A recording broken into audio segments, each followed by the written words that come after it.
Good morning. Welcome, people. Welcome to the midweek edition of the People's Program. It is Straight Talk live on Echo FM 100.7. Wow. We done the go. Today is 18th day of March. And of course, Happy New Year, Happy New Year. New Year on the old oha. Okay. Bless this voice won't start in while this morning again. I don't know where it come from. And it has to be done. I done cause I'm. Now you cause I'm. I need to look me. Actually, they look me shocked. It shocked you. Anyway, welcome aboard, people. It is a Wednesday edition. And of course, yesterday we told you that we are going to be taking a look at this allegation by the ADC that Tinubu wants to be the sole candidate of the 2027 election. He's doing everything humanly possible to make sure that there is nobody challenging him. Of course, there are traps set here and there. They'll make sure that if the parties don't meet up, they will not be able to feature any candidate.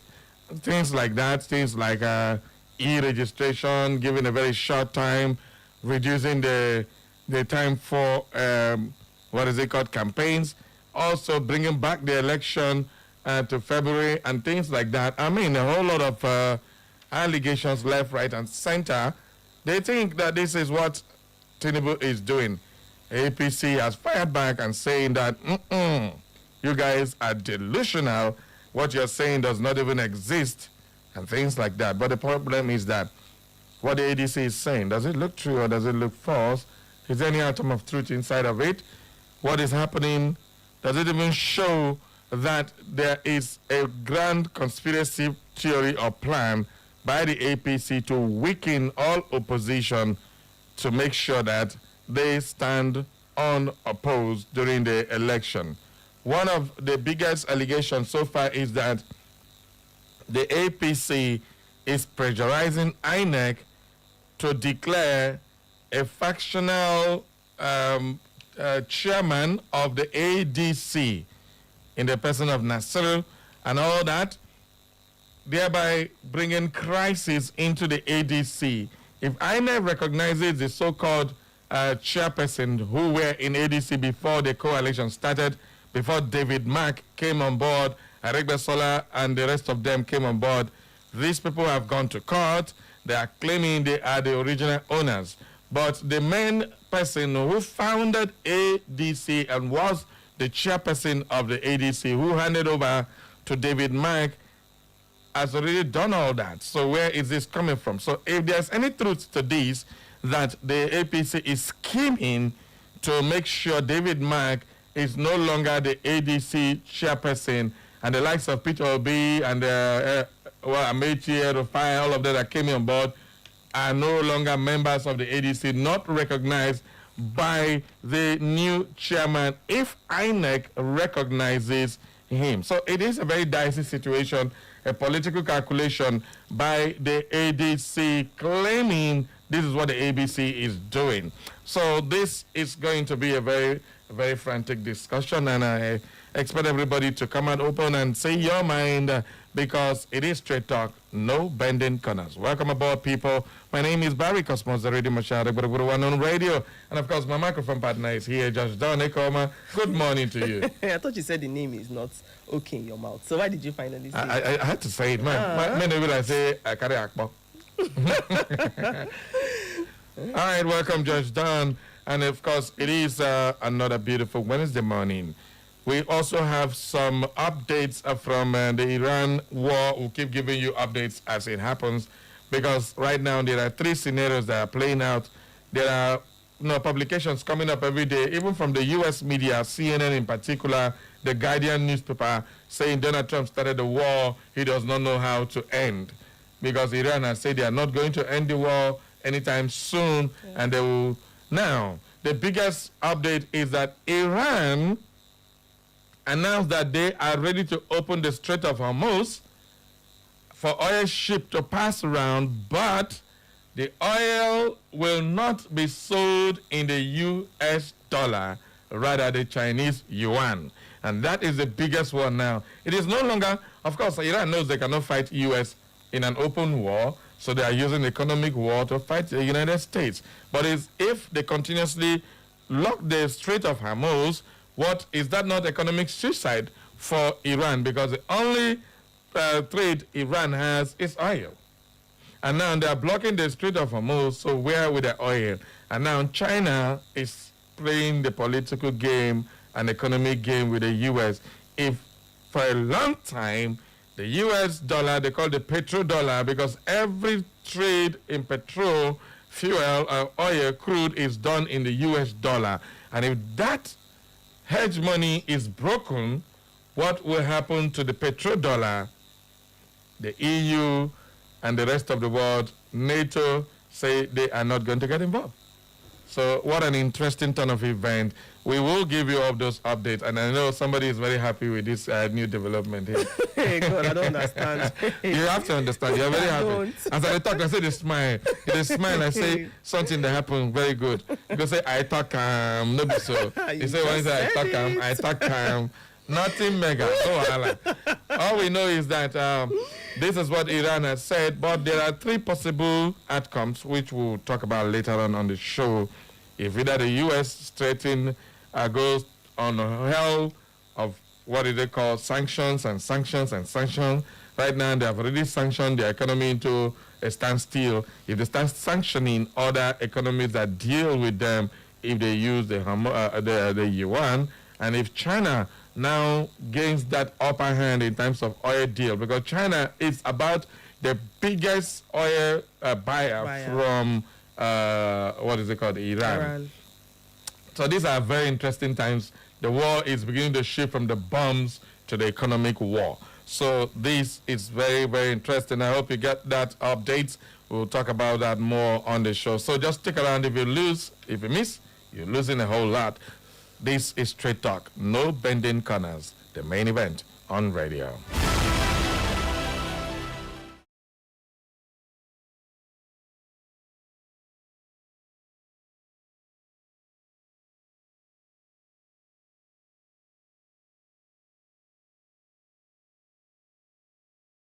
Straight into the newspaper review segment of the People's Program here. We'll start off with the Daily Post newspaper. Okay, on the Daily Post newspaper, Don, this one looks like your thing. I read it for people. Very good. Representatives propose 2 years imprisonment for dual party membership stirs controversy. 2 years imprisonment for dual party membership. Yeah. Now, this is part of the reasons why we're saying, because Peter Obi has not officially resigned from the Labour Party. He hasn't written a letter of resignation to the Labour Party. That also means that he's a member of the Labour Party. And if he's in the ADC, and all of a sudden, this is coming up, oh, me, Tavo. APC, not too much. Not too much. All right. Also, there are people who have resigned into the APC that may fail, may become a prey to this as well. El Nasser El-Rufai resigned from his party, was the APC officially. He cited divisions and personal reasons and all that. But the issue is there are a whole lot of people who are running into the coalition who have not really officially written to the party that they are out. So, is this going to affect ADC more or the APC more? Because the ADC have more of the decampees, and now the fresh amendment to the recently signed 2026 Electoral Act, where the House of Representatives proposed a 10 million fine or 2 years imprisonment for anybody who is a member of more than one political party, has become a subject of discussion in political circles. But at the end of the day, who would this affect more, Don, in your own opinion? Because there are more people who defected to the APC. If I want to be vocal now, you eat me raw. No, talk. This is straight talk. No bending corners. Just talk. This woman knows the program where she did. I want to help me, Hassan. Does she know the program she did? She did hide voice for straight talk. No bending corners. All right, now they hide.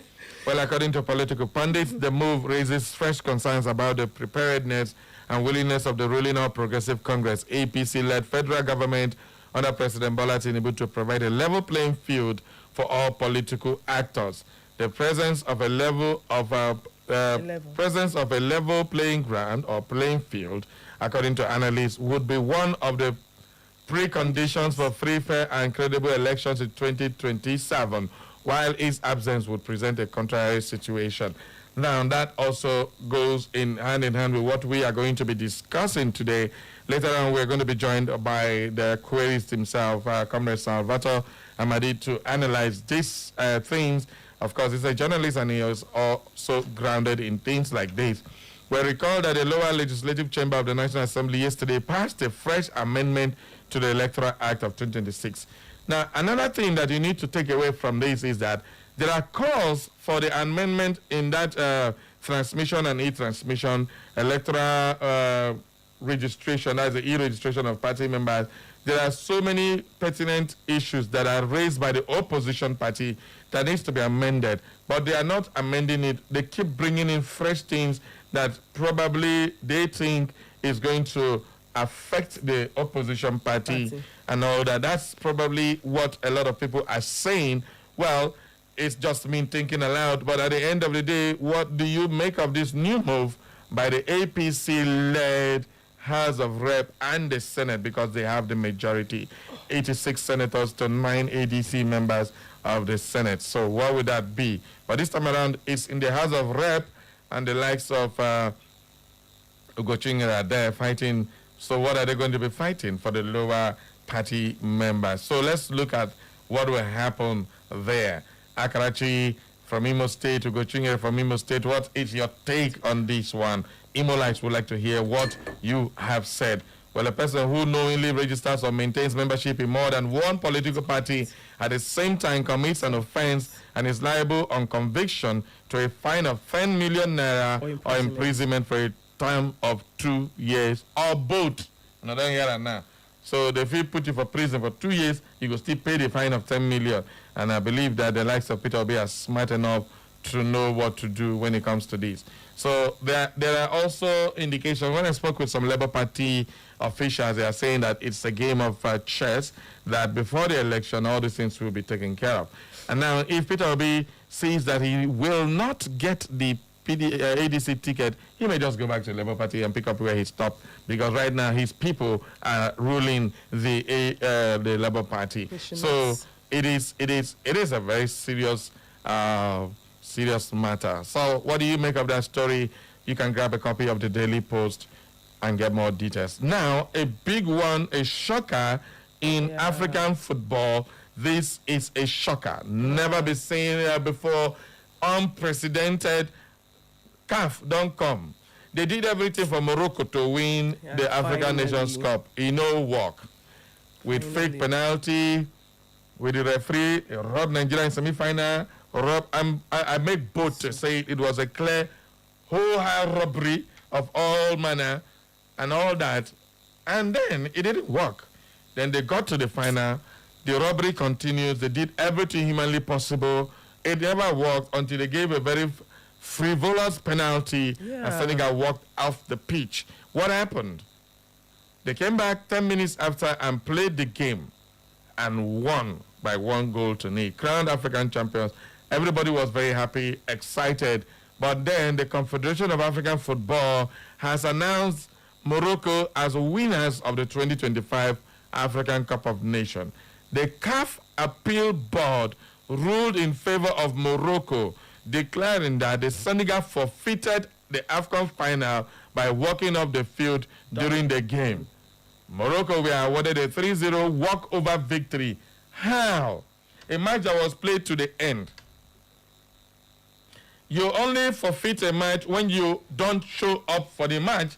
At the time of the match is started, they give you like 10 minutes. After 10 minutes or 30 minutes into the match, you are not there. They now walk you over with a 3-0. But before they even forfeit you, the team that is on the pitch will pass the ball 3 times, go to the goal post, score a goal, pass again, go to the goal, score. That is how forfeiture is done in football. But all of a sudden, they no replay, they no go field, they just go court, and they handed over victory to Morocco, 3-0. So Senegal is no longer champion of AFCON, but the Morocco is now champion. That's the biggest surprise done.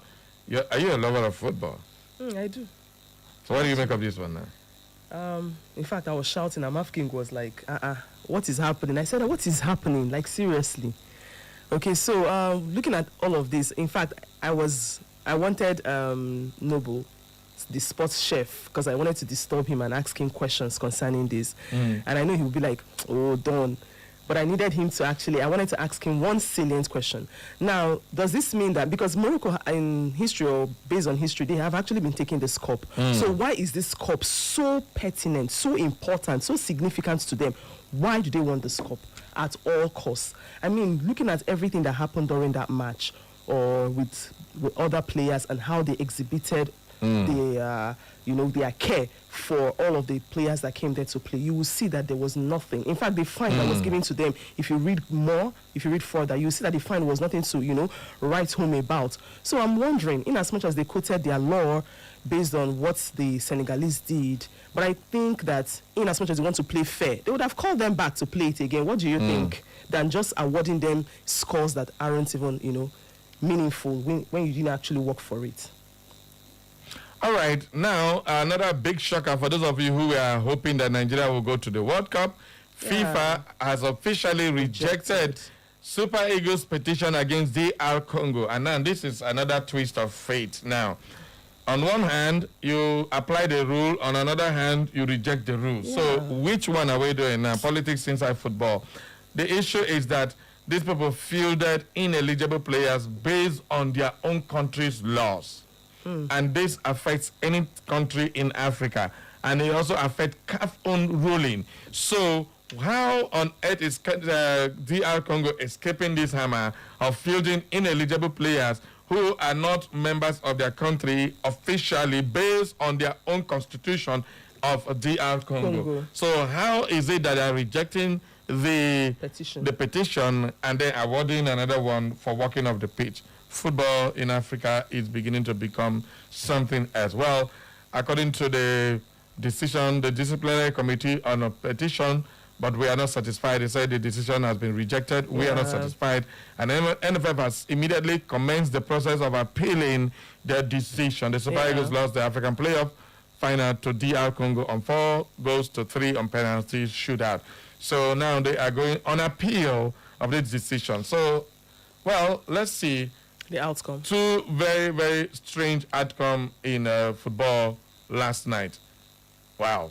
So if they're rejecting it, why are they not giving us the reason why they're rejecting it? We need to know. Anyway, more on that during the sports program. The Noble Sports Chef will give you more details on that one. EFCC arrests 3 suspected illegal gold miners in Borno. And we also have this one. Adamawa PDP inaugurates local government caretaker committees after Fintiri's exit. Fintiri is now in APC. I hope he's not a dual party member. All right, let's head on to the Vanguard newspaper, Don. Okay.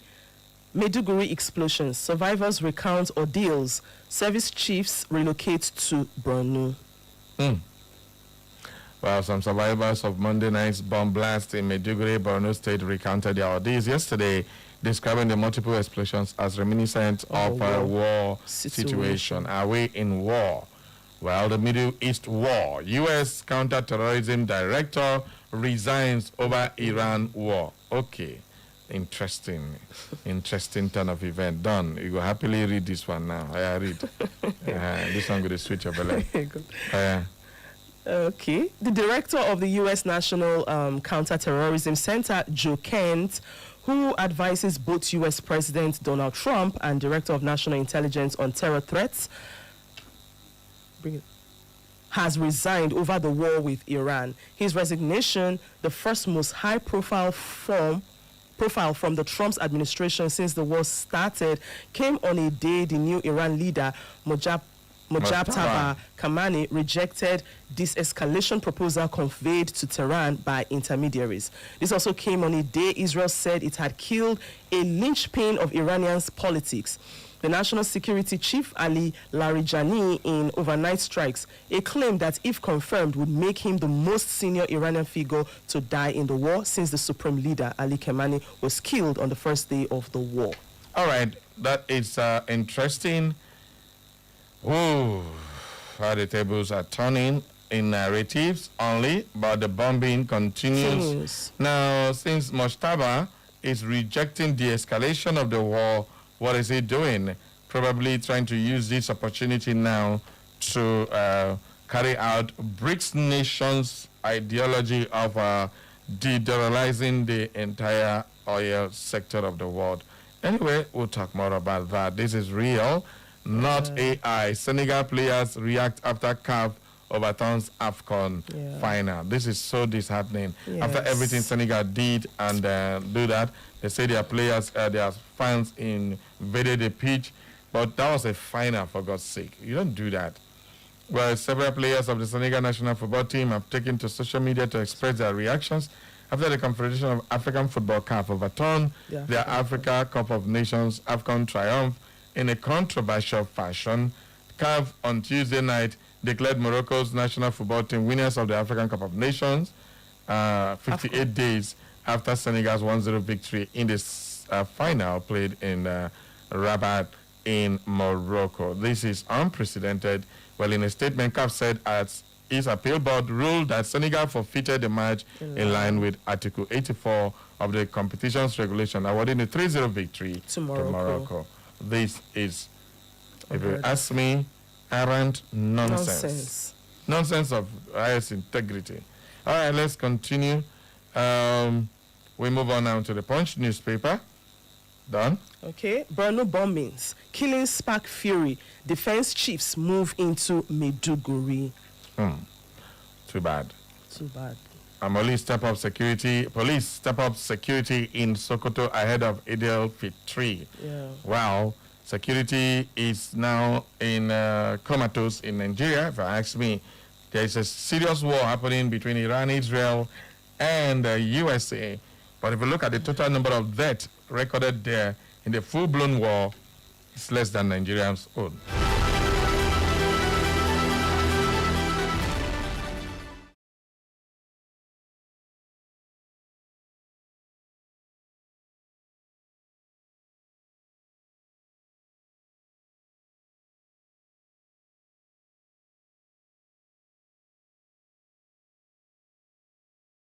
All right, we continue with the next headline here, Don. Tinubu ministers seeking office get March 31st resignation deadline. If you're a minister and you want to confess, you have to resign. March 31st, you resign and go. Wike, are you resigning? My here. You'd have called the president if he's actually resigning. No, how can the president resign? He's a minister. He's a minister of oil, unless he wants to resign and contest another thing while being president. He can't do that. That's the highest office. All right, you have been told so the law that... does not apply to him. No, that man has immunity of all God, kinds. Dude. Hey. That man has immunity of all kinds. All right, and here comes the queries. Savata, what happened? You forget your cap today. I mean, they don't derobe you as a chief in Igbo land working without a red cap. That's an offense, capital offense. My first report you give your easy. Igwe, Savata is moving around without his red cap. That is an offense. Chief Comrade Savata Madi, good morning and welcome to Straight Talk. Great morning to you, Cosmos, the radio marshal, and Don George. For the first time, we are seeing face to face. Yes, good morning. That is the troublemaker on radio, newspaper, everywhere. Chief Comrade Savata Madi, welcome aboard. All right, you came in right on time. Our president say, if you want to contest, resign before March 31st or we sack you. That is the latest from the APC and, of course, still on the Punch newspaper. What do we have here now? Okay. NRC resumes Abuja Kaduna train service after Monday's incident. I hope they don't go kidnap for that train because they don't stop for middle of nowhere. Your APC stakeholders held peaceful Congress seek zoning review. Iran to hold funeral for slain security chief as it vows vengeance. So it's been confirmed that news, Israel said they killed one of their highest ranking security chiefs. Israel just target these people, just collect the one, just as if na kalo them be. Does it make any sense? The next time their phone to start blowing up, Pope. Israel, these guys are too dangerous. Hoo-ha. Police step up security in Sokoto ahead of Eid and Shell hails Aldova PLC dominance in lubricants market. All right, on that note, it's time for us to open up the phone lines for you to be part of the conversation in the newspaper review. All the headlines we have brought to you this morning, you are free to react to any one of them. Remember, you are tuned to Echo FM 100.7 right here in the city of Owerri. Myself, the Radio Marshal, is here, and Alpha Don is here, as well as the querist on radio, Chief Salvatore Amadi, who is right now, even though in late, my give him apologies. You know that I just called him from the blues. Salvatore doesn't come late. If there's one thing I've learned from him, he's always on time. Now you didn't sing that song for always on time. All right, let's get the calls now. Good morning. Who did ya? Yeah, good morning, Cosmas, my very good friend. Good morning. Good morning. Yeah, good morning, every other person in the studio. My name is Chief Jude Obaja. Chief Don't worry about it. This morning I'm not going to attack you. I will only going to attack CAF. Well, I think what I want to say is this. What CAF did, by actually denying Senegal the hard-earned African Cup of Nations they won, is to me an injustice taken too far.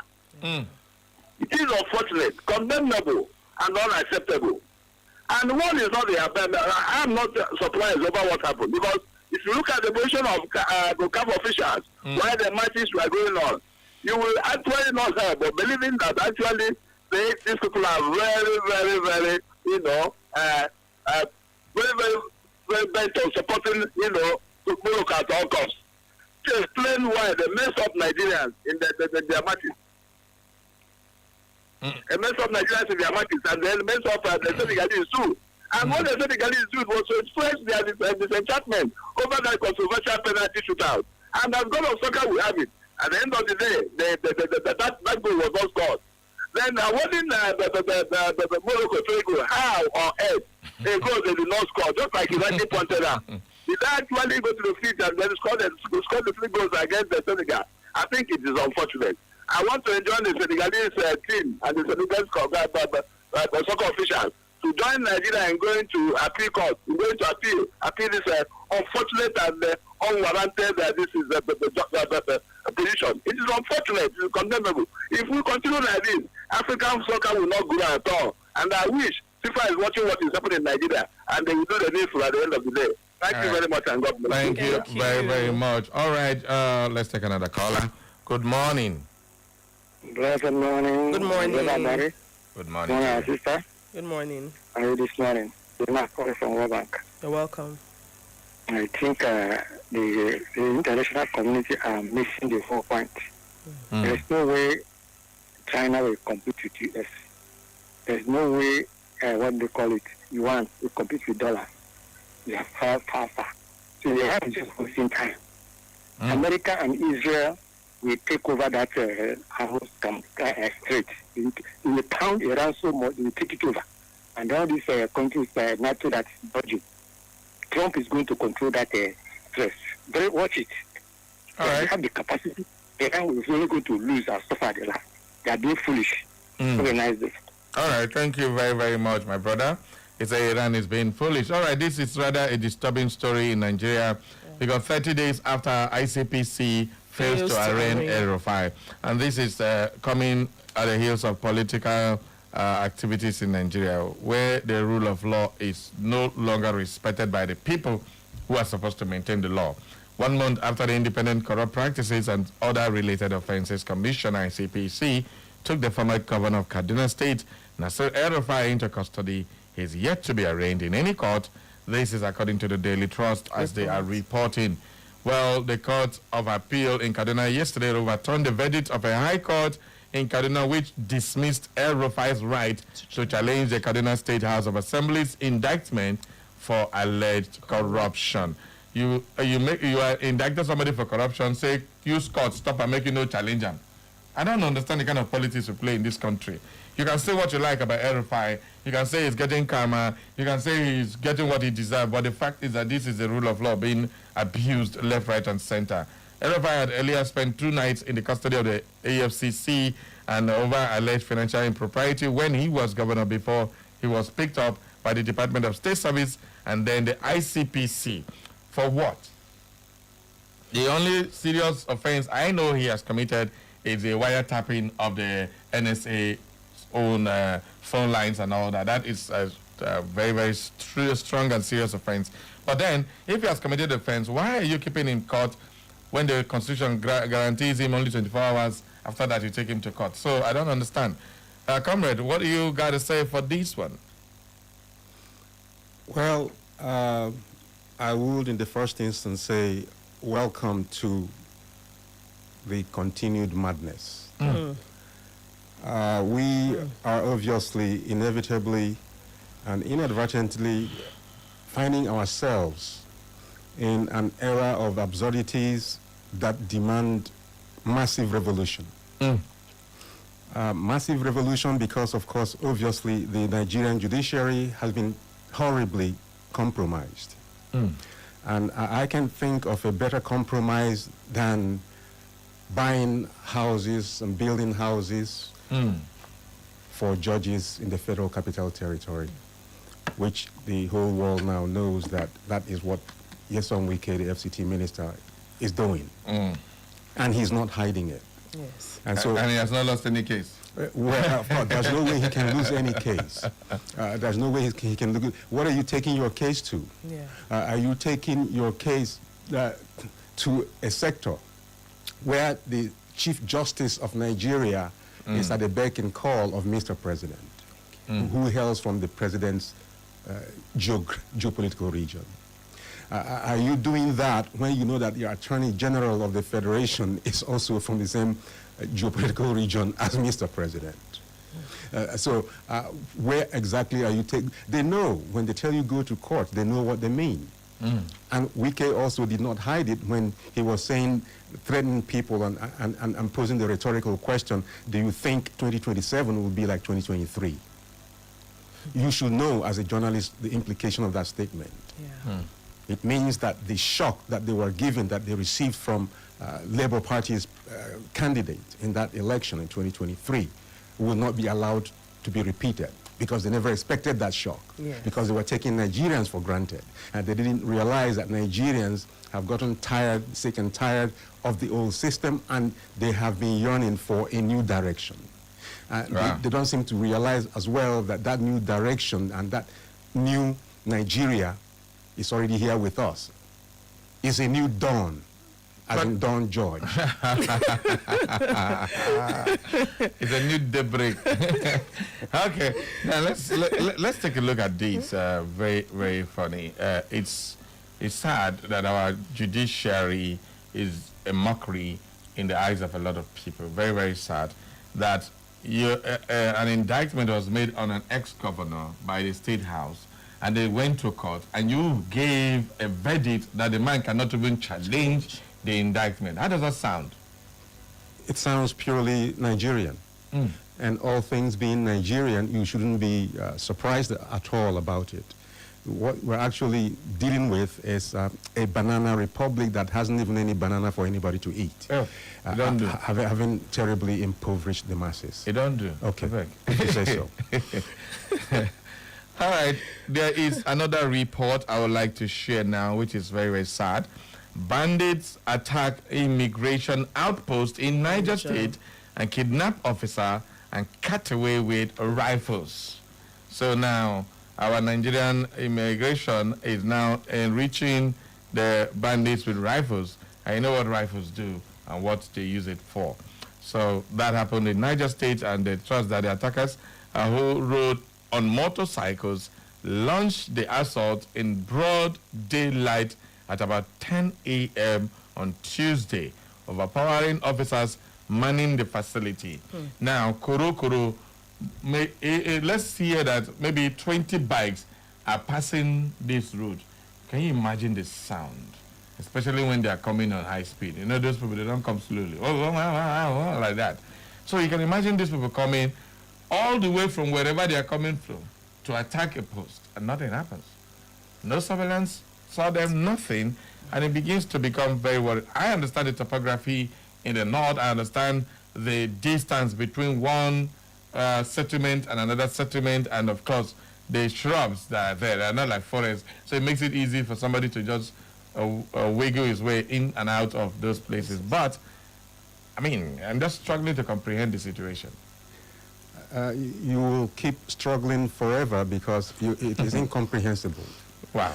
It is a sad situation because you have a situation of high-level complicity, interactive complicity at the level of the government of the Federation, and there's no denying that. Then when you come to worsen the situation with high-level nepotism in your appointments, I'm sure you are aware that the Comptroller General of Immigrations and the Comptroller General of Customs are both from the Southwest, where the President comes from. Yeah. So when you have taken nepotism to there are everything, the 25 most sensitive positions in this country are resting in the hands of people from the president's geopolitical region. The most sensitive, the most critical. And I can begin to enumerate them for you, but there's no time for that. All right, let's just move on now. Let's take some messages on our WhatsApp, and then we'll come back to the phone lines. Okay, where are the messages? This one says, good morning. Is it afternoon? Anybody, both family can pick money. Okay, that's enough for me. Say for the lady that was paid, that's not today. CAF is now like Nigerian politics. APC and INEC, also APC season everything possible for them to be the one that went 2027 election without having any opposition part. Easy. He's sending, well, whatever that means, I'm just reading what he sent. This other one says, done. I think this is for you. Okay, not for you. Okay, this one says, good morning, the Buruburu one on Echo FM, Lady Alpha Dawn, and our super guest, Chief Salvatore. I hope the president will also key into the resignation date since he's a minister. Also, you can see what happened with African football, where final matches are won in court, no longer on the pitch. Where do we go from here? Prince Michael from Irete. Thank you very much. All right, let's have this one done. Barrio, Donio, and my brother, Ihe Jirako, fine day. I feel ashamed each time I see or hear APC members talking in this country. What makes them proud if not for evil-mindedness? Did you see how Dave Umai behaved at the police headquarters? Can you imagine the temerity? Showore has been making mockery of the IGP and police as a compromised establishment, yet they are not moved. Barrio, in fact, I am beginning to suspect that these APC members are a bunch of criminal species from the Hades. Odiegu, Elder Chijuki. The people's elder, thank you this morning. And of course, I think he sent in another one. This one, Sabila sent an old message you read. The message is not coming. All right, he said, go ahead, man. Barry, the radio marshal, Alpha Dawn, the golden voice on radio, and Hi Chief Salvatore, the great analyst. Happy day. Judiciary is on trial under the president's dispensation, and if care is not taken, Nigeria will be worse for it. Barry, no one can predict the future. Therefore, all those rantings of some of those political actors in government are just display of fury and living in a fool's paradise. We are watching. Elder Chijoke. Thank you very much, Elder Chijoke. And this one says, good morning, Tabari, Lady Dawn, and our guest in the studio, Ngozi from OG. He said, honestly, I keep asking why this electricity cannot be distributed to everyone. Is this a current message? No, I think this is old one. Okay, say good morning, eloquent Uncle Barry, and a brilliant Lady Ekoma Ngozi from OG. After watching that finals, my son came to me and asked, Mommy, should I be a footballer? The match we enjoyed and have marked good for Senegal. How on earth did this victory turn against Senegal? Injustice here and there, corruption everywhere. I no agree, Cap. How will I even break this injustice news to my boys when they come back from school today? Well, we they look, we know they judge. It's well, with Echo FM. They said they need they need a judge here. See the judge here. All right, let's continue. Okay, this other one on our WhatsApp says simply from Cubana Hub, texting from Futo. Which one be Cubana Hub? He said, good morning, Sabari, Article 82. If for any reason whatsoever a team withdraws from the competition, fails to report for a match, refuses to play, or leaves the ground before the official end of the match without the referee's authorization, it shall be considered the loser and shall be permanently eliminated from the current competition. The same shall apply to teams previously disqualified by decision of CAF. If this rule is not properly enforced, actions like the one displayed by Senegal could become common in African football. Kobana Ahab. All right, that is article. He's reading article 84. Okay, oh, now you talk no be me talk oh. Well, a lot of people feel justified by that, but this is ruining football. Oh ha. Okay. So today this one, anybody will write with capital letter, me I know say number one Arsenal fan. Now them. The Guru one and the special one and George John Ekoma, the strong Arsenal Jesus. I read them, man. The strongest Arsenal supporter. God bless you all. I think ADC is correct because they want to destroy ADC as they use Wiki to bury PDP, but they will not succeed in this one. These laws are being targeted on opposition parties in order to weaken them. From Idukuri bombing, I was thinking that President Tinubu would have shifted his visit to UK. Does it mean that he does not make us happy? For CAF, they want to destroy the round object game in Africa. Barry, is Tinubu not a minister? He should resign too. Barry, is your promo over? Comrade Chris Obonna JP. No, our promo still go on. Yesterday we just give enough promo for these people. They can't do like saying Sabibo. Now we do promo. When we go in, I went and sacked that Boy Scout coach who we get. That's not a coach. Okay. Now, Eda Chijo Kasenti, that was about Cosmos and Alpha Dawn George. Happy morning. Africa is fast degenerating into an animal kingdom. CAF decision not helping matters. Yeah. APC members moles all over political parties out to destroy them because of fear of opposition. Bomb blast in Maiduguri while the president is far away in UK. That means Nigeria is on autopilot. It is not new for those appointees of government to resign if they intend to contest any elections. Barrio, Nigeria is in serious distress and needs quick redemption. Oh, Diego, the people's elder Chijuka sent in that one. Let's take this message again before we go on that break. Architect Sir OPZ Onwumere is here up next. It says, the Gorogoro One Generalissimo International Barry Cosmos and Fadon, this show of power by US and Iran slightly sliding into economic power might eventually slide into shame for the countries in conflict.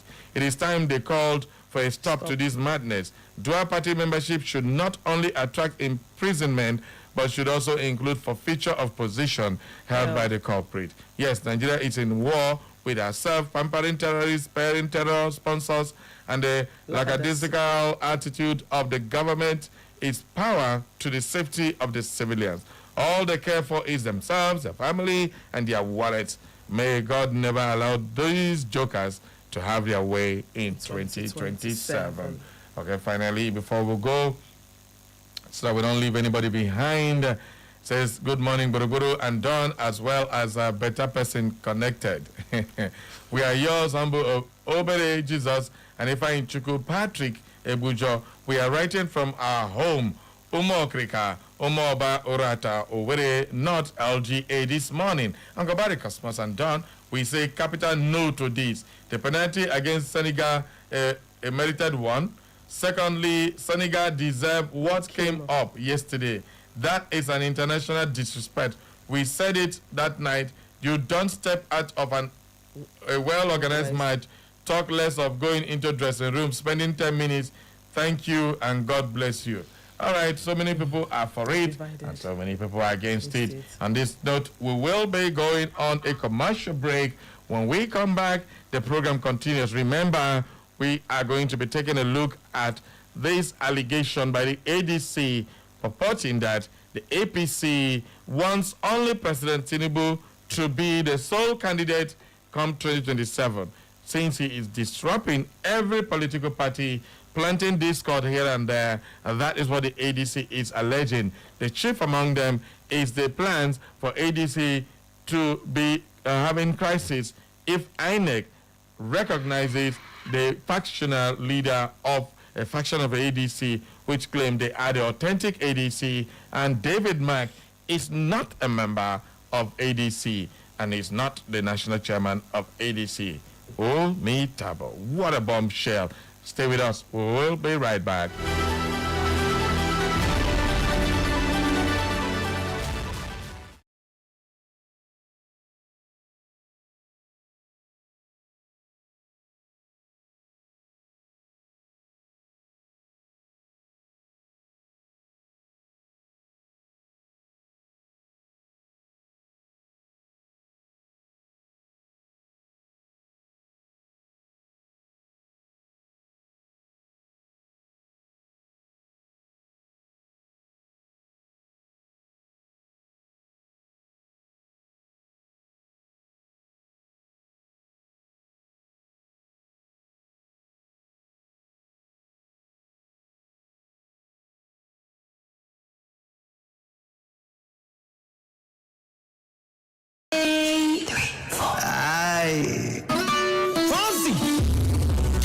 It's the pool party takeover. Yeah. Desperados is bringing the Latin vibe pool party. You don't want to miss this rave of exciting fun galore. Expect the unexpected happening live at Cattell Beach House. Date March 22nd from 4 p.m. Feel the crazy pool vibes, Savour Ice Coast Desperados, and the excitement goes on with fun games, special performances, and non-stop music from the King of Shutdown. What are you waiting for? Grab your shades, your trial, and the best pool kits, because it's about to be a movie. The Desperados Pool Party at Cattell Beach House on the 22nd of March. Let's turn up the vibe, feel the chill, and splash the glow. For more information, for Desperados NG. Entry is free.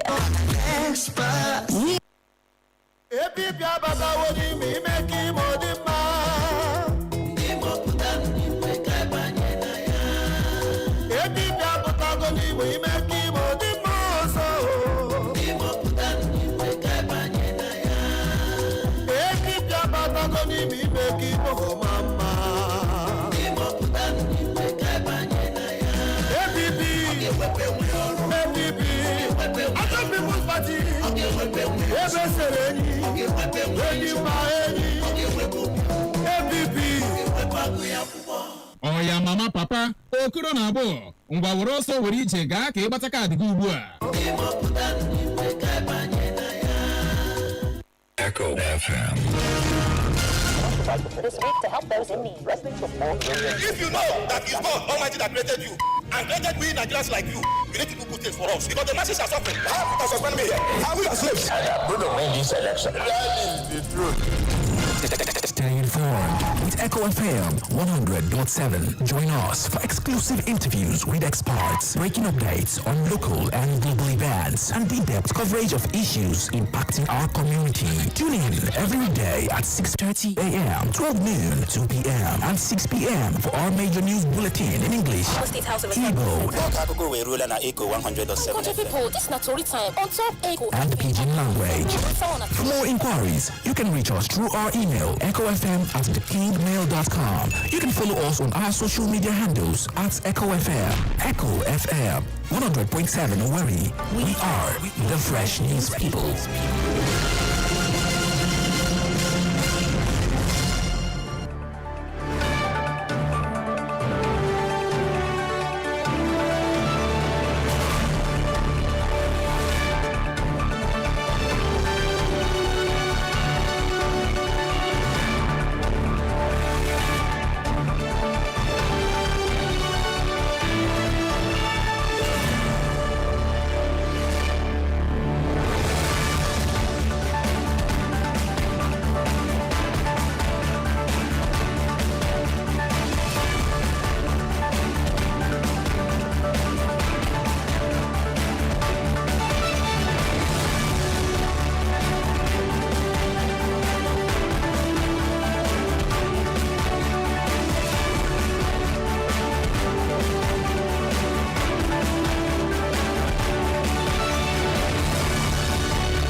Welcome to the news update on Echo FM 100.7. Here are the latest stories we are keeping tabs on.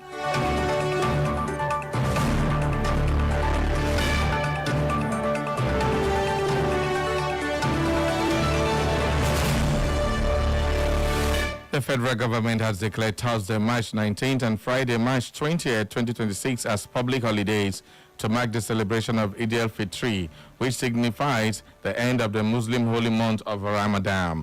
The declaration was made by the Minister of Interior, Olubunmi Tunji-Ojo, on behalf of the federal government. According to the statement, he called on Nigerians to use the festive period to pray for the continued peace, unity, and prosperity of the country.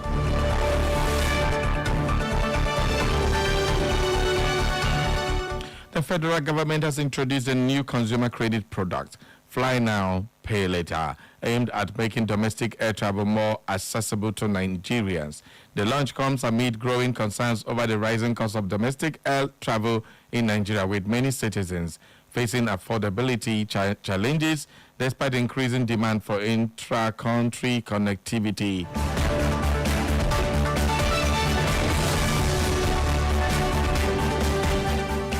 The National Public Service Negotiating Council of the Organized Labor has formally demanded a 154,000 minimum wage, a 120% upward review of salaries and allowances for public workers in Nigeria.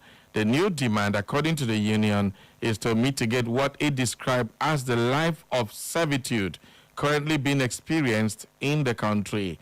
The council noted that it was important to note that the last major adjustments in workers' remuneration have not sufficiently kept pace with the current economic realities.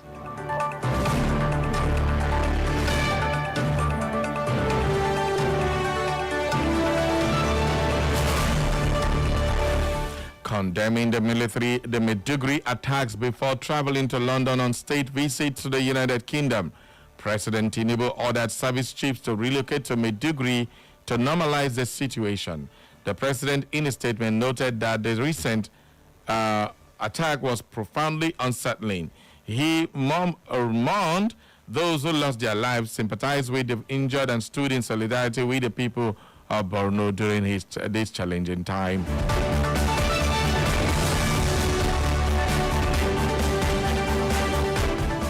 Operatives of the Maiduguri Zonal Directorate of the Economic and Financial Crimes Commission, EFCC, have arrested 3 suspected illegal gold miners in Borno State over alleged involvement in unlawful mining activities.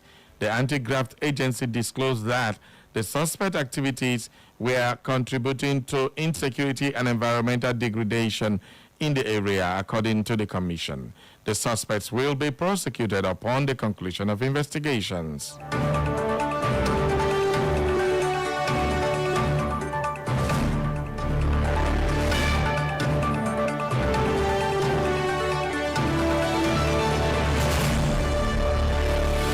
And in the world of sports, the Confederation of African Football (CAF) Appeal Board has upheld Morocco's protest and ruled that Senegal forfeited the final of the 2025 Africa Cup of Nations, officially awarding the match 3-0 to Morocco.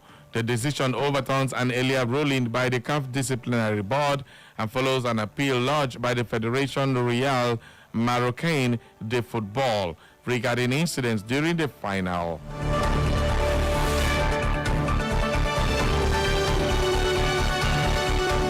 And in business, the Securities and Exchange Commission, SEC, and Nigerian Exchange Limited, NGX, are set to review free float threshold for listed companies over liquidity concerns in a bid to enhance the equity markets and attract more investors.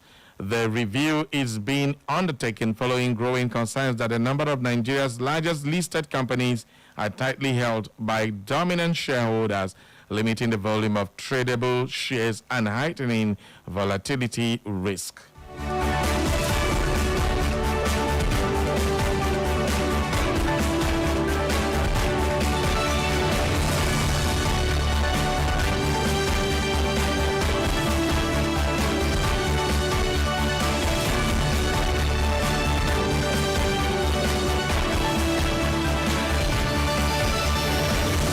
the foreign scene, Iran hold a funeral for its security chief Ali Larijani as it vowed revenge, firing off a wave of missiles at Israel after it killed a powerful figure in an airstrike. Larijani is the most prominent figure of the Islamic Republic killed since Israel and the United States launched their attacks on Iran on February 28th, killing Supreme Leader Ayatollah Ali Khamenei and igniting a war across the Middle East.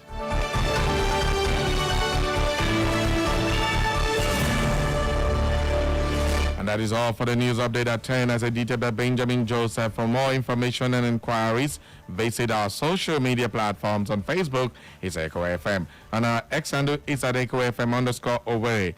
On Instagram and YouTube, Echo FM 100.7. You can listen to us anywhere in the world by clicking on www.echofm.net. And that is a news update. Thank you for listening. Echo FM.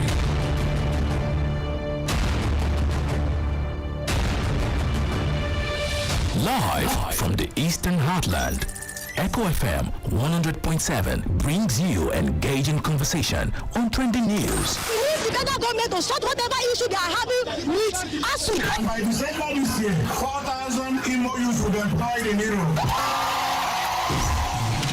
It's explosive. Well, first of all, we must understand that war in itself is a display of anarchy. When you talk about war, that is lawlessness at its peak. When you say you are fighting war to keep Nigeria one, no. You fought the war as a manifestation of your incompetence in the management of the crisis that was then part of Nigerian history. Hilarious. I get malaria, my cancer. Behind every successful man, there's a woman at the front. Live without you. Stop shaking your head. You should stop shaking your head. You're one of those who are causing problems. On action, I don't want to somebody. And daring. Mr. President, God will ask all of us, but you will be in the front. I will say, I've told the Senate President. Our nation remains one of the most insecure and least peaceful in the world today, making Nigeria one of the hungriest countries of the world. Nigerians now spend nearly their entire income on feeding. We may be hungry, but we can manage our hunger. My appeal is that you dedicate 20% of 2025, roughly 72 days, to visit each of the 36 states. Catch the drama, feel the excitement on Straight Talk on Echo FM 100.7 Owerri with the Radio Marshal Barry Cosmos. Every weekday, 9 a.m. to 11 a.m. Join the conversation on Straight Talk with Barry Cosmos. Straight Talk. Get straight analysis. No bending corners. Let the poor breathe.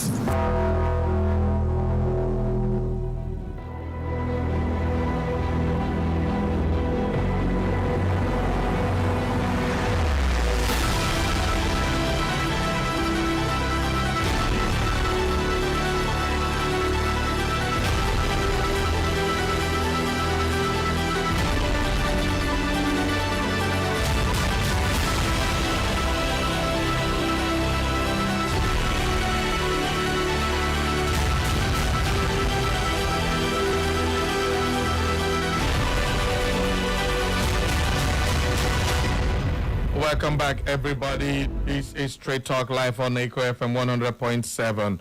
Yes, so we are still taking a look at this issue of Iran. First and foremost, let's give you updates and have a little conversation on that before we delve into the allegation brought by the ADC against the APC.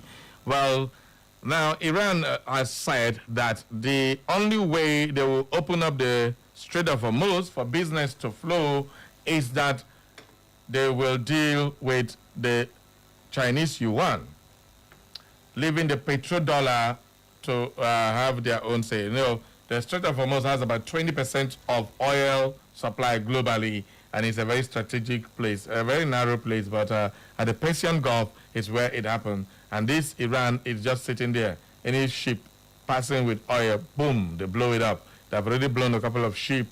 America claims that they have obliterated the whole of their navy. The navy is gone. So how is this guy still firing missiles left, right, and center, sending missiles to U.S., sending missiles? Qatar, now their favorite target now. They keep landing missiles on Qatar. I don't know what they intend to gain by having war with Qatar. because Qatar is also where American bases are heavily situated in Qatar. But they leave the base and they're firing hotels. I don't know why they keep doing that, firing the airport. And of course, it's war. But right now, is it normal for the whole world to be held hostage by the actions of America? Are they trying to push the U.S. to a corner against the world? Or what exactly is the end game to this Iran's own strategy? Well, in the first instance, Barry, you have a situation that is driven by fanaticism. And that can be very, very dangerous. It is quite suicidal in the case of Iran. Okay. Yes, of course, it's very obvious that Iran wants to drag other nations like China into the war on Iran's side. But the demands Iran is making, I find rather ridiculous. You don't make demands that you cannot sustain. Unless those running Iran for now do not realize the magnitude of the war chest of the United States of America.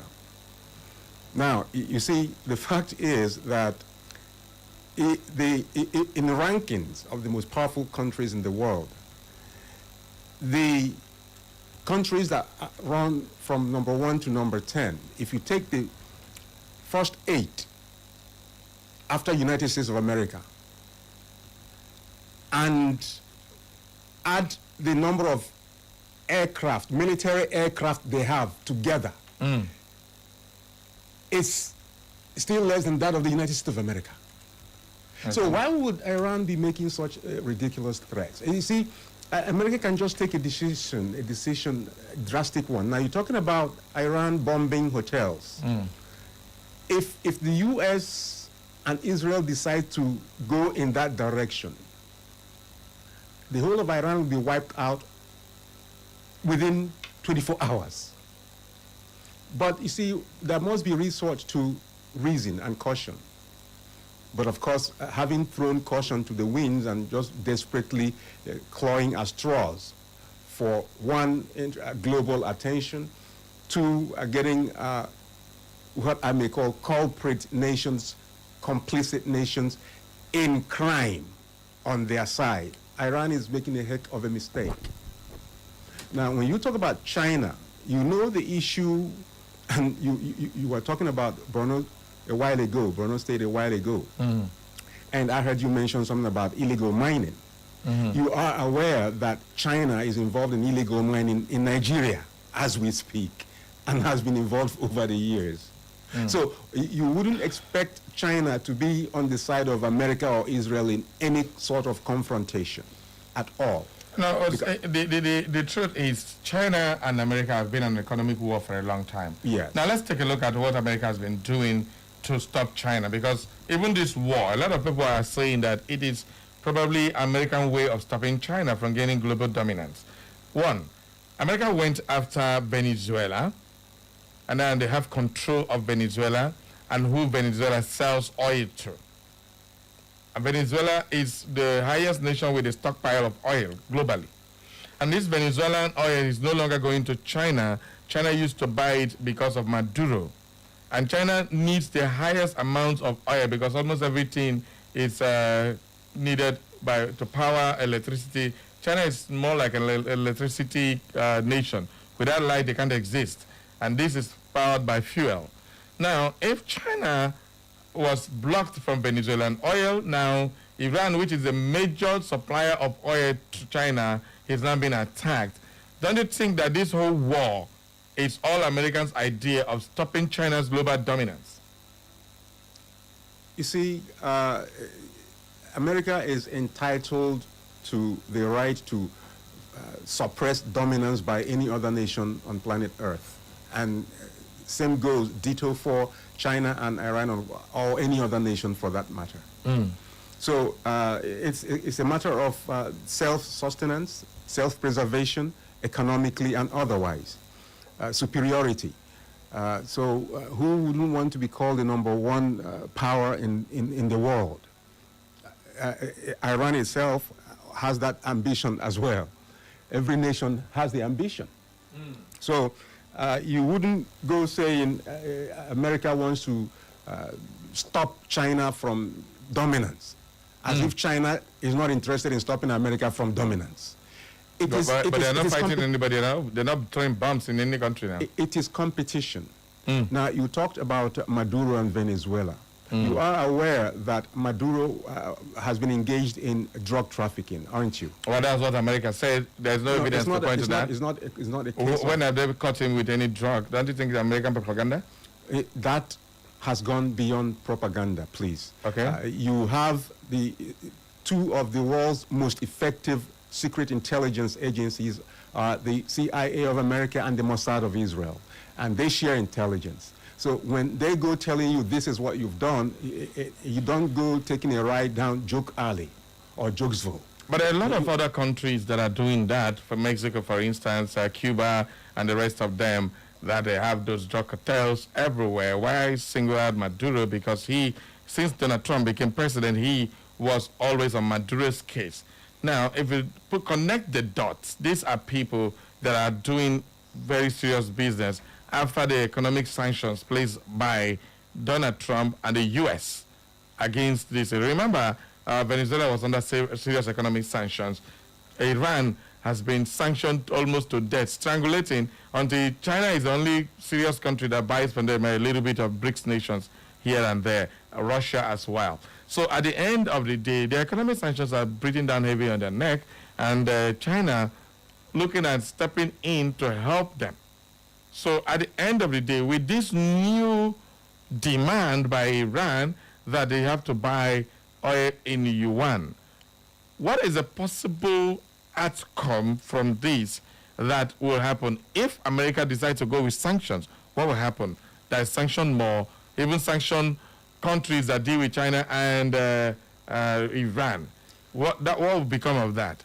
What you would expect definitely will be escalation of the confrontation. That must be expected. Escalation in terms of military might or economy? Both. Okay. In fact, in all the sectors, in all the departments, they will now be deployed by the American government to ensure that they come out winners at the end of this this confrontation. And the way I'm looking at it, I'm just saying that there is caution. America is treading with caution. Israel is treading with caution. But at the end of the day, when push comes to shove, you will discover that Iran is actually ending up committing suicide. How do you mean? Because Iran is not even fighting them militarily. What they are doing is America. They have not thrown one bomb. Their missiles, they don't have the missiles that can reach America so far.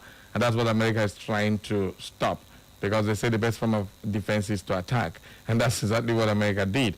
But Israel, which is closer, the missiles have been landing in Israel. And yesterday we saw the interception of some missiles in the sky by the Iron Dome and all that in Israel, and the jubilation by the Israelis. But at the end of the day, this is no longer a military war. It's now an economic war where China is in the middle, because since Donald Trump came in, he came up with sanctions and tariffs and all that, and it heavily hit China. China retaliated with American products, and America now had to go this route to make sure China is not rearing its big head again in the scheme of things. But with this happening now, do you think that everly the yuan will be used against the petrodollar? Since the manipulations have already started, yes, it can gain momentum. Okay. Yes, the strategy can gain momentum. But then you have to be thinking about the after effect over time, what you will stand to gain from it. Because, as I said, you issue your threat and your demands and you take action on them, you must expect consequences from the other side. From the other side, just for U.S. or other nations that have been affected? United States has a pact with NATO, and they are just watching, standing by watching. NATO has said they are not getting involved. See, that is what you have heard for now. America is the big boss of NATO. And if America applies sanctions against all the NATO countries, they will budge. Take this to the bank and cash it. All right. Don, you have anything to add to that? The one thing I want to say is, based on this war, sir, thank you so much for breaking this information so well. But I want to ask one thing. This war in particular, you've already given me an answer to the question I wanted to ask before, if it actually looks like the Athens and the Persian War, when it was least expected and then there was a turnover at that point in time. Now, looking at US and looking at Israel at this moment, do you think there is any way that the US can actually place a pause to this war? We already know that Iran, they are looking for so many means because the US and the Israeli have them on their neck already. So when somebody's on your neck already, it means you're gone. But is there any way they can put a pause to this war? Just not look at the fact that Iranians are angry, are furious, and they actually want a payback, just to have at least, you know, a portion of Israel and US flesh for this war. My dear, I think we should be looking at the long-term effect of what this scenario actually brings to the table. You have a Donald Trump who, ab initio, from his first inaugural speech, told you he will wipe out terrorism from the face of this planet Earth. That wherever they run into in tiny holes in the ground, they'll dig them up and deal with them. And to Trump, that is not a scenario that will ask for pausing.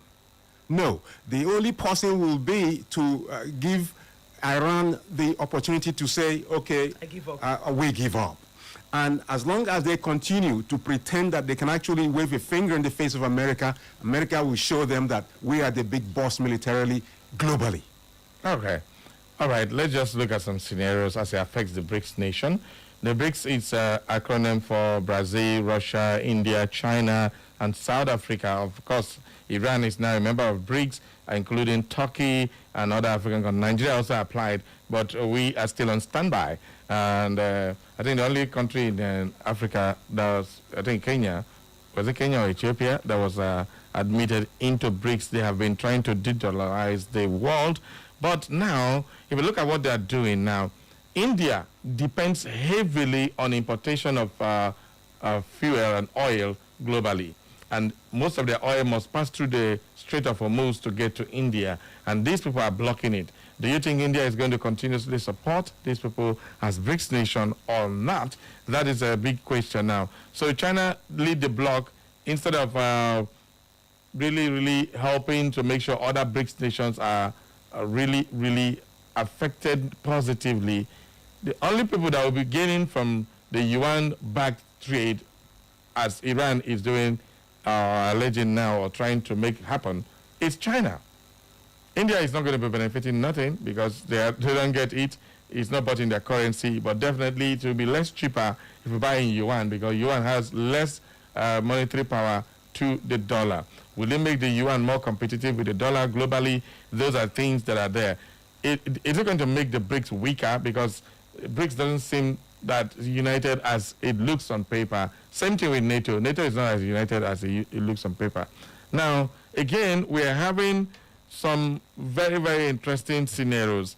If India prefers to own its own payment system, not the BRICS system, the global payment system, the SWIFT system, is controlled by the U.S. And if the U.S. decides to block out China or Iran and both members of the BRICS because of this, how does this scenario play out economically for the BRICS nation and the rest of the sympathizers of Iran? What do you think will happen to them? One word. Catastrophe. Yes. Bam. Now you can move to the next question. All right. Let's move on now from this matter. I think we've given you updates on the what's happening in Iran. This is a major one now because Iran has agreed to open up the Strait of Hormuz only if petrodollar is ditched for the yuan dollar, yuan oil. So I don't know what that will happen, but definitely that's what it is. Let's take some calls. Good morning. Who do my line? Barry Cosmos, good morning. Good morning. The senior citizen is in the building. Welcome, sir. Mazuzama. Thank you so much, Barry. It's good to listen to you these days and be aware and hear the experts. Barry, let me ask you. Okay. if you were the leader of Iran, okay, and you can fit a point, what would you do?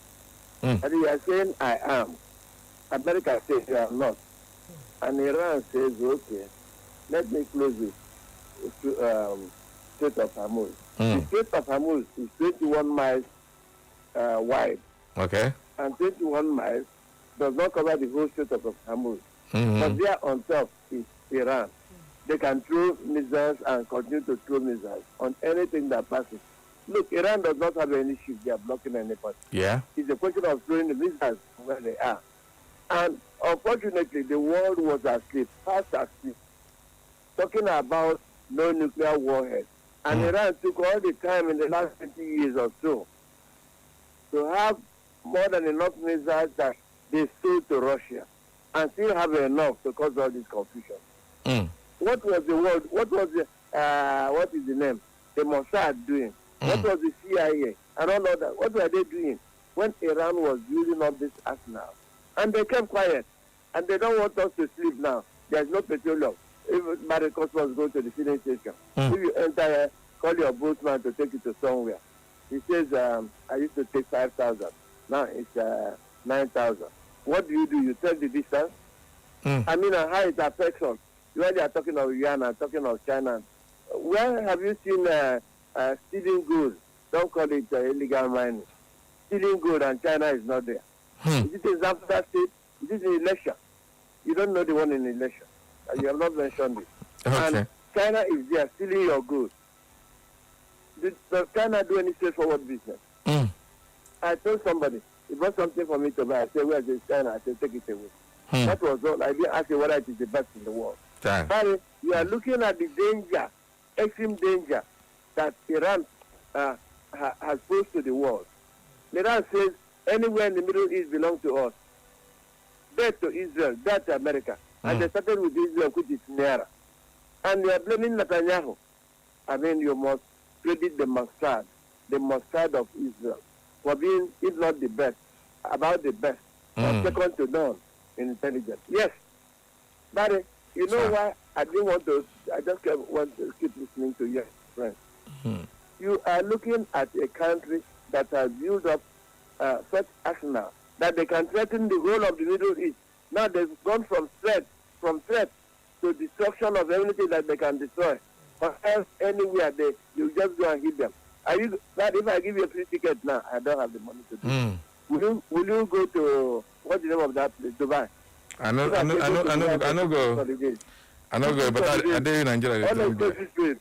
That's exactly what is happening. People don't realize the danger that Iran has posed to the world. You think it's but yes, the danger is extreme. And what is the belief of Iran that people are saying no to? It is only their type of Islam. Iran is 92 or 93 million people. That's less than half of Nigeria. And they say and there are 1.7 million Muslims in the world. Iran says it is our own type of Islam that will become, otherwise you are not a Muslim. So take 100 million maximum of Iranian Muslims and put them side by side with 1.7 million. So 1.6 million Muslims are not Muslims unless they come into Iranian type of Islam. But I don't know. I'm agitated this morning. But thank you for the gentleman you had there. And greetings to Don. I'm senior citizen Mazul Zama. I'm on holidays again.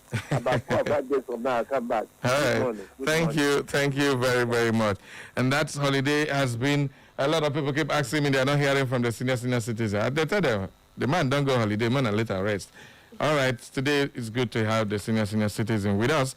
Okay, we switch gears now. Time is no longer our friend to Nigerian politics. And of course, in Nigerian politics is the issue of the ADC alleging that the President Bola Ahmed Tinubu wants to position himself as a sole dominant candidate ahead of the 2027 elections, potentially limiting real competition, where the ruling All Progressive Congress is allegedly trying to influence Independent National Electoral Commission, INEC. Specifically, they claim pressure is being applied on INEC to recognize a different party chairman instead of someone like David Mack. This part depends on which party dispute they are referring to. All right, so at the end of the day, the important context is that there are political allegations to proven facts. These are allegations. These are not proven facts. So what we are speaking now is about the allegation. Before you say, Barry, say this. These are not proven facts, but it is an allegation by the ADC and is what conversing. And in Nigeria, it's common to opposition parties to accuse ruling parties of interfering with electoral bodies, influencing internal party crises. Anything will happen for your own party, you will blame APC. INEC is legally expected to remain independent, but how independent is INEC? These and many more, we will be having that touch this very beautiful morning with Comrade Salvatore Amadi, who is the publisher of the National News Blast. Of course, he is the troublemaker on every platform. Ogami, welcome to the show. So let's continue with this. What do you make of this allegation by the ADC? If you ask me, the allegation is real. From all indications, there's need to ask the question, is there an opposition party in a main or key opposition party in Nigeria now that is not undergoing one sort of crisis or another? No, there is none. But it's always been the Nigerian political way. When the PDP were in power, same thing happened. That is not the issue. The issue is we are treating specifically a question. Is this coming from the ruling party? And the answer is no. Okay. And you don't talk about allegations in this instance. No, that would not be appropriate. You do remember, don't you, when Wike said, any state that causes problems for Tinubu, I'll set fire on that state. Did you not hear that? So is it not playing out now? Who would you say is Tinubu's number one attack dog now politically, electorally? It's Nyesom Wike.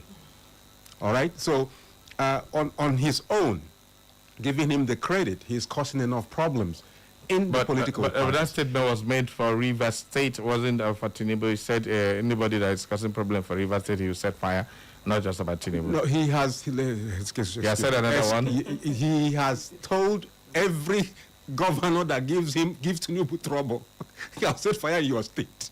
Now listen, okay. We shouldn't take this with kids' glove. You see, the point is this, the fact is this.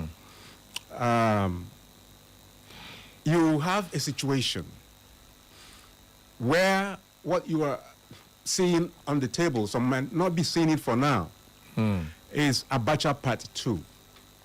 You do remember, don't you, youth earnestly asked for Abacha during the Abacha regime. And you are aware of the 5 leprous fingers that late Bola Ige was talking about. The key political parties in Nigeria that started campaigning for Abacha to transform into a civilian president, yeah?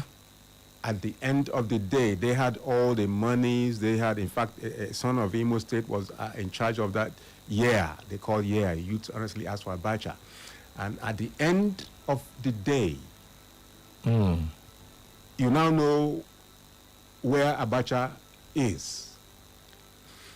So, I am looking at a replay, an encore of that scenario of the Abacha regime in Nigeria, where all the powers that be, all the money bags, they were, lending their weight to the transformation of Abacha into a civilian president. And at the end of the day, it didn't come to pass. Because they might sleep and no wake up. So, it is a very interesting scenario, and it is worth, interrogating comprehensively. What I can say is that from all indications for now, everything is looking that way, turning the country into a one-party state, either by blackmail or by witch hunting or by threats or by bribery, by any means possible. You either come into our party or you forget your political future. Or you take XYZ money and feel funky and just come into our party and your problems are all over. That is what is going on now. So if a political party like ADC comes and tells you this, just after you have a character called Balat Nafiu Gombe, who everybody may not know this, but he is a protege of P-Bat, Bola Tinubu. Okay, just as you are aware of what Tinubu did to Labour Party in the earlier days of that party. You are aware of what happened in 2023 Labour Party. But we can't for sure pinpoint that as Tinubu did now, like you're saying. When you have a situation where somebody claiming to be the national chairman of a party is telling you that it is Tinubu that he's supporting, and he's not supporting the candidate of his own party, how else do you explain that? Well, well, what? What is well now? There's nothing well on the Nigerian political turf. So there's nothing well. All right. But definitely, you can't openly come out and say Tinubu did that now. Is there any evidence to that? Okay, so Barry Cosmos did it. And I'm not a member. I'm not a member of the party. No, am I a politician? How am I supposed to do that? You see, if you ask Tinubu himself now, he will tell you that he is happy that all these problems are engulfing the opposition. But that's parties. called politicking, don't you think so? It's a what? That's called politicking. It's part of Nigerian politics. But you see, politics should be played with a human face, with conscience, with a little bit of morality. But people say there are no morals in politics. But this lady is just very happy. I have something to say. Talk. Sir. Yes. Okay, let's go through a round peg now. Yeah. Let's do it the way Mark Anthony did it when he was actually giving a speech concerning Julius Caesar's death. Okay. He didn't want to come straight. Now, they said this is straight talk, isn't it? So I want you to top what I want to say. Now, the ADC have actually alleged, isn't it? Now, let's use the president's words against him and let's put a final dot on this. The ADC, they are alleging that this is what they want to do. This is what the APC, they are doing. They want nobody. They don't want anybody. The APC doesn't want anybody. They're trying to make plans on how they would actually be unmatched. They will actually go unopposed. Not only the ADC, we have so many other opposition parties. Sir, number one, we look at the amendment. Number one, the president decided to sign that amendment under 24 hours without anything. Even when people had, other opposition parties had so many things to say, they were not in support of it, he signed it. Secondly, the president said he wants a free and fair election. He wants a fair game. He wants a situation whereby every voter will go into their voting pool and then vote fairly without any bias, without any vote buying, nothing. Thirdly, we have the issue of fuel pump price increasing.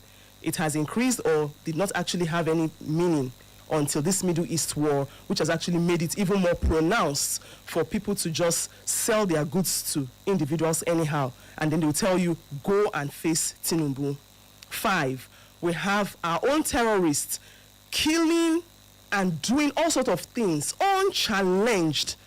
Nobody is scrutinizing them. Nobody is putting a stop to them. This is something they actually castigated Jonathan about, that he was actually playing childish politics. 5, we now have the shites coming out unopposed without looking at the rights of individuals and then campaigning and then mourning for Khamenei, the man who was killed in Iran. And nobody is actually stopping that rally. Nobody's actually saying anything about it. Now our president is in the UK and we here in Nigeria, people are actually asking, do we have an incumbent president? If he wants free and fair election, then he should play fair.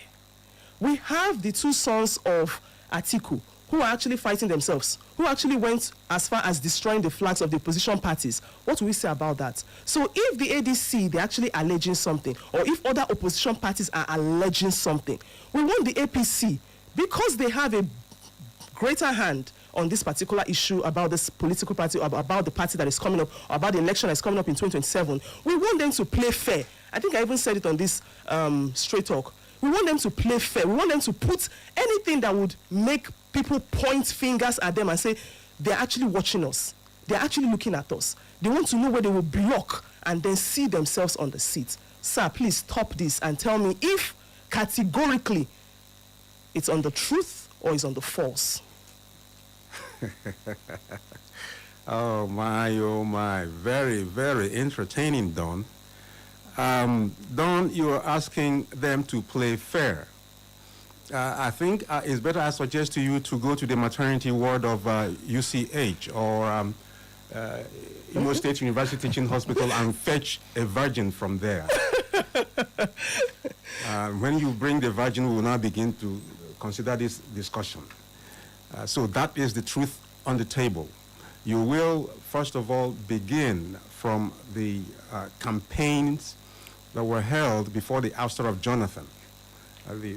All the issues that were treated and reasons for which some people got to the level of asking the military to take over power from democratically constituted government, administration of Goodluck Jonathan. And you begin to juxtapose all those happenings then with what's on the table now in Nigeria, then you are making a highly impossible demand by saying you want them to play fair. Do you want them to play fair when you were told, if I serve at the end of my first tenure and I give you 24-hour electricity, don't vote me in? And you are in the third year now and already campaigns for re-election of the person who made this promise that has obviously failed are at high gear. So let us not trivialize this issue further by saying you want them to play fair. In Nigerian politics, every foul means is fair. And that is the country for us. And if something, I think it's... So we're asking for the impossible, isn't it? That is what you are asking.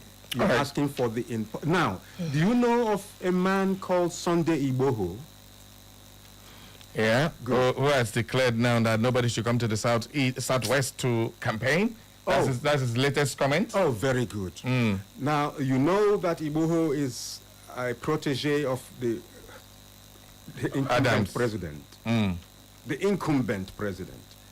Do you know the efforts that were put together by the southwest region of Nigeria in ensuring that nothing happened to Igboho after all the revolutionary activities that are associated with him?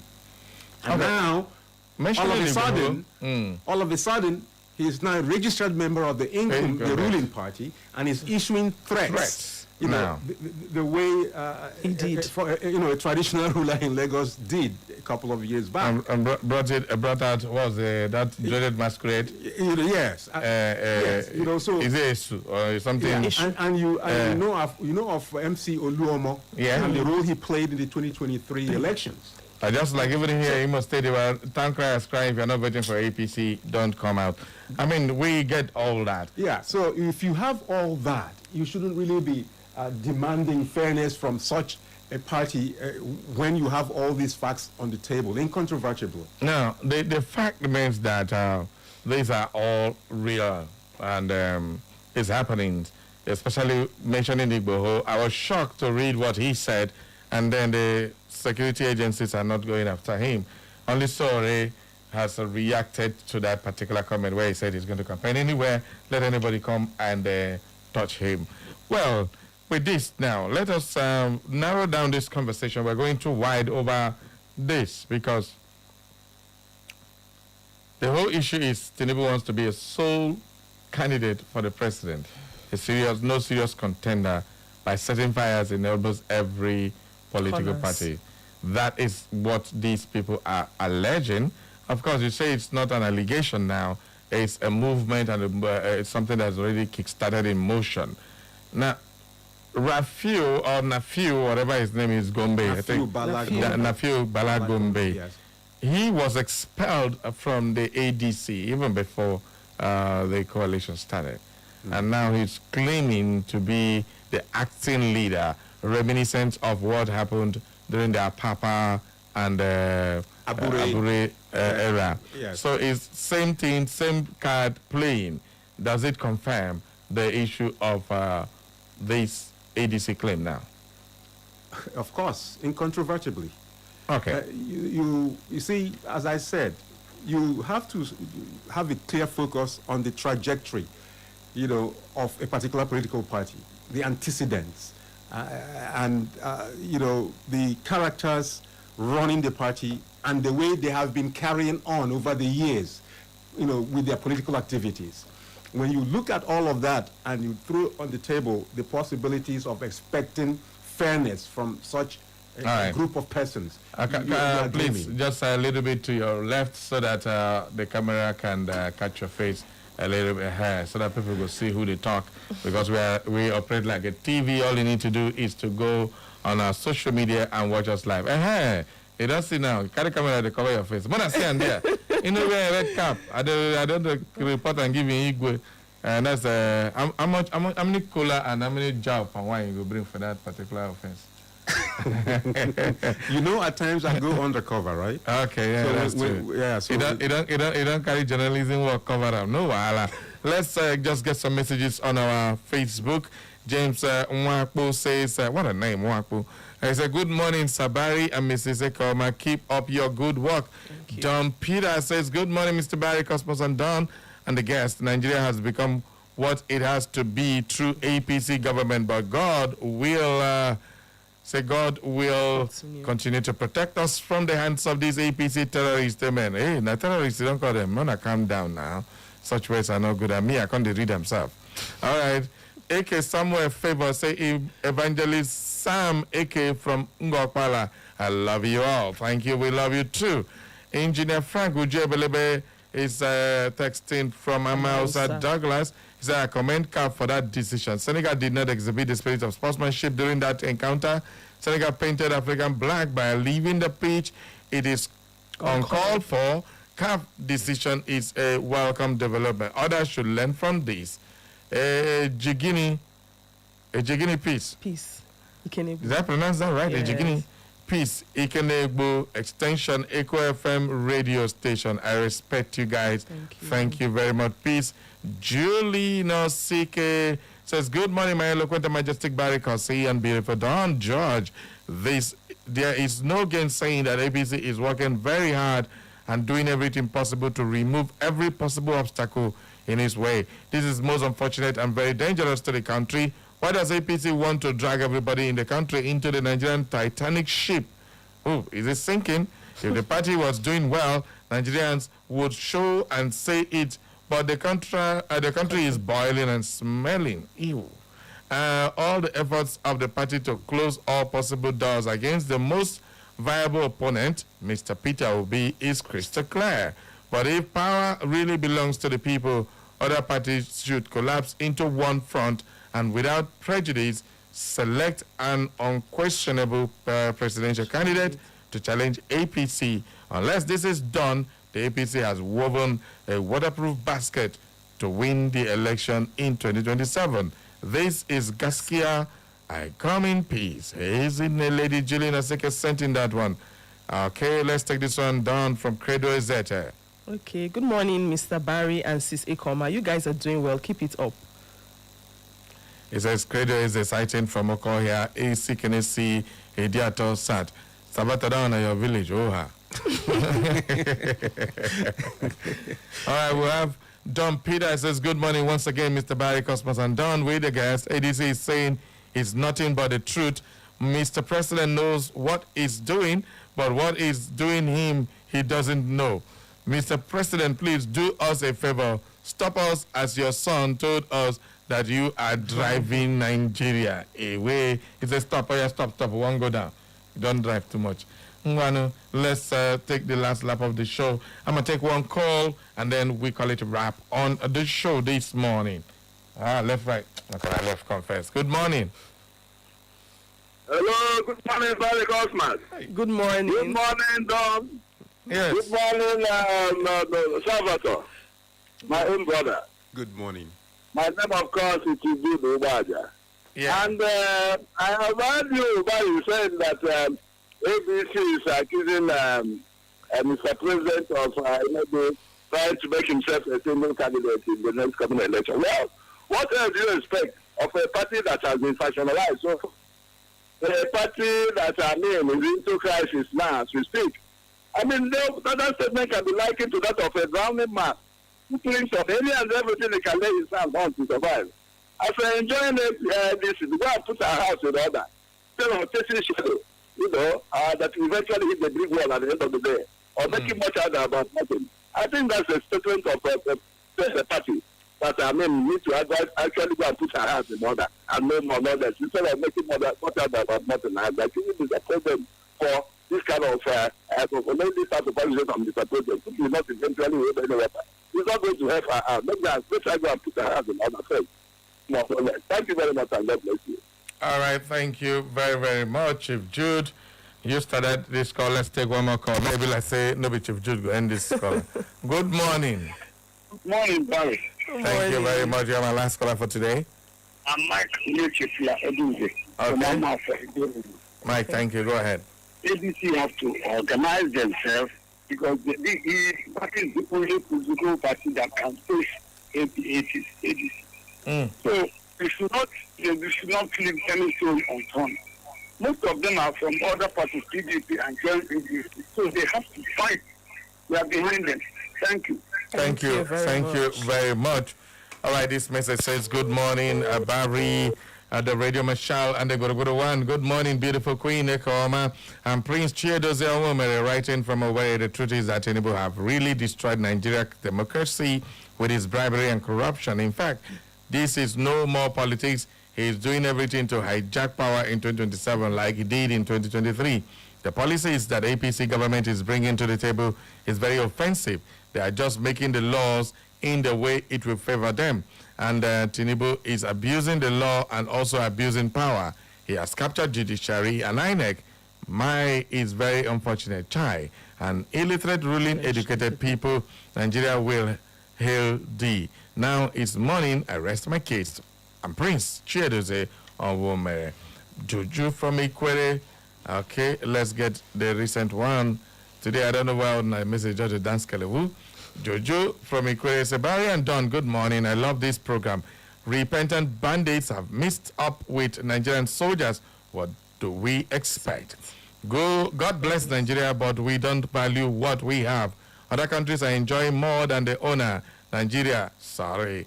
Prophet Nnamdi Kanu have said it all. Soon there will be no country called Nigeria. Asiwaju Tinubu nearly fall again at the UK. Have a nice day, Barry, and daybreak. All right. Wait, you said Tinubu nearly fall again. I never see that one, though.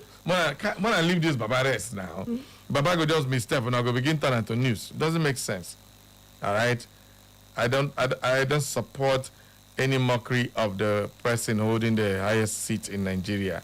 That mockery is mocking everybody. Let's not do that. Okay. This one says, good morning, Barry, Koma, and our guest. My name is Awuja Napoleon. Ihegini Ehemawo Lotu. Oh, Chineke me. Don't pronounce his name. I need to pronounce it. Ihema Wulotu. If you like verse, I don't pronounce it. Okay, it says from Nekede. Now, Awuja says, since the president has directed that intending candidates to contest the next election should resign between now and 30th of March. I think Wike should resign as well as the ministers from petroleum and associated products. If the petroleum minister refuses to resign, I advise other ministers not to resign. Tinubu, they contest. Yes, he's contesting. But is he contesting for what? Hey, don't look me. Hey, God. Don't look me. Should the minister resign or not contest? Salvatore. Okay, you're asking me? Yes. Minister Tinubu is still contesting and is not resigning. That is the absurdity of the nation. Bam. Okay, don't happy. They do thank you. Say, good morning, my name is Lucky. Please, what is our president doing to bring Nigerians in Iran out of the place? They say they are making plans. I told you yesterday. Okay? I think our time is over. We need to call it a wrap now. Can't take all that messages. Sorry about that. But I think, all right, there's no time for us to read any further message. Thank you very much, Sabato, for coming on such a short notice. Thank you very much. And of course, that's mean to you. Stay peaceful and relax. Enjoy the rest of the program because the Slim Diva is coming to quench all in a headache with paracetamol and give me bitter cola. I don't know why. All right, thank you all. Bye-bye for now. Echo FM. Fourth line is